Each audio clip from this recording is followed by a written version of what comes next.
a vision of where I wanted my company to go, right? Who would be the ideal like person that I would hire first, right? And what would that look like as we kind of build legs of the company, right? We grow, and what does that look like? Like, what does that organizational chart look like? And really creating that. And then because I have this vision of who they are and what they're going to be doing, it's going to allow me to do what I do best, which is be in the field and bring in business. So I ended up trying to find these people, recruiting them, having them come in and interview, and really asking them the questions for me to find out if they are going to be a culture fit and a culture add to the team.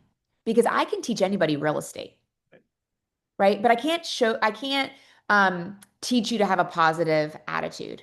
I can't teach you to show up on time, right? I can't teach you to listen, right? There's a lot of people that have these blinders on that only think about what they're going to say next and not listening to the person in front of them.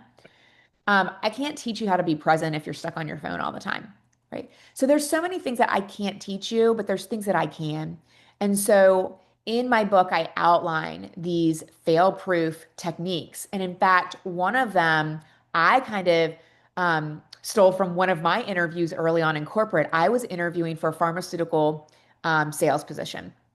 And I ended up getting the position, but I didn't take the job. But it was a grueling 7 interview Ooh. um, thing. I mean, it was so intense. I remember one of the interviews, I walked into a boardroom and it was empty, and there was a phone and a piece of paper there, and it had widgets, gadgets, and gizmos. And the phone was going to ring in about 5 minutes, and I had to be able to sell widgets, gadgets, and gizmos to the people on the other in the other room that were, quote unquote, my sales managers. Hmm.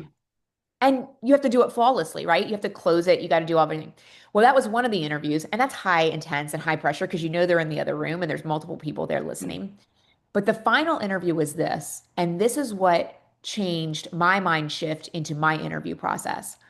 They took me out to a restaurant for lunch. And at that time, and this was, gosh, 30 years ago, this is when pharmaceutical reps were whining and dining the doctors, right? This was like the Turks and Caicos trip and the TVs and all the stuff that they don't do now because it's illegal. And so we were at lunch, and they wanted to see, because obviously part of it is taking, doctors to lunch and things like that. They wanted to see that when the food came, if I salt and peppered my food Right. before I tasted it. Did I assume or did I assess? Right. Because if you assume what that makes you, right? So they wanted to make sure that I assessed the situation. I tasted my food first before I ate it. It's just a psychological test, right? It's an innate thing that you as a person, how you actually do critical thinking, Hmm. right? And critical problem solving.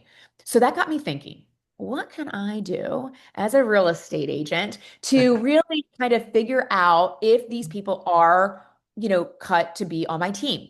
So this is what I've done. I say to somebody who I'm interviewing, so if I'm interviewing you, I say, goals are very important to me. So every single December, I sit down with my team members and we craft out goals for the next year. We get back together in June. We look at those goals. Have we knocked them out of the park? Do we need to push the goals to even greater heights? Or maybe there's been an economic environment situation where our goals are not there yet, right? And we need to kind of pivot and figure out what we need to do. So tonight, send me an email and let me know what your top 3 goals are. It doesn't have to be a thesis.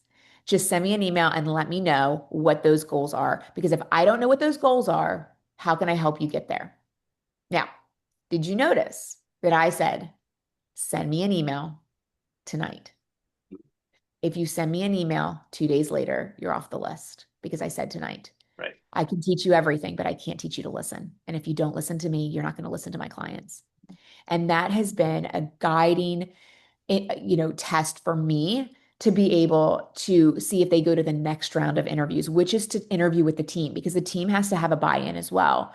And so for me, it is critically important. And I have had amazing people that I have finished an interview with and thought, wow, they're pretty incredible. And they've sent it 2 days later. Ooh. They're off the Ouch. list. Off the list.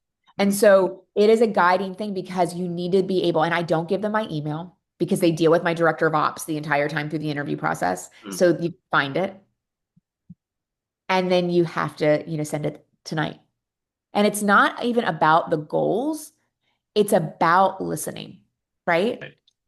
And so that's super important. And that has been a really good kind of guiding principle. And of course, when I do the interview, I have tons of questions that I ask them to figure out if they're a culture fit or a culture add to begin with. Mm. But that test alone has saved me because I am slow to hire, quick to fire. I do hire somebody on a 1 week, 30, 60, 90. Well, But I know after the first week if you're going to stay or not because I don't have turnover. Seven years is the average mm. for my team. I have people that are 23 to 62 on my team, all different personalities, 14 of them. And, when they get together, it's pure magic. And to be able to have people from different backgrounds, different life experiences, to be able to come together and lift each other up, they truly like each other, even though they're all very different. Mm. But that's the secret sauce. Like that's how you create a very good culture. And the reason why I have the team members then interview is because I want them to be 100% bought in. I don't want them to think, they might not be right for the team. Because if they think that, they're not going to take time away from their sales cycle to help that person. Right. And every person on my team takes time out to help each other because we rise together. That is totally awesome, and I love those stories because those little tests, those little things that you do to see if this is a good fit. It reminds me of the one I don't know where I heard this one from, but somebody during an interview process would invite the what do you call it, the interviewee to their office, which is X amount of floors up, right? And then once they meet there, go, oh, let's go get a coffee. And they will purposely take the elevator down to the third floor, get coffee, grab a mug, go back up, and finish the interview. And then the test is to see whether the person would ask, oh, where do I take this cup? Or do they just stand up and leave?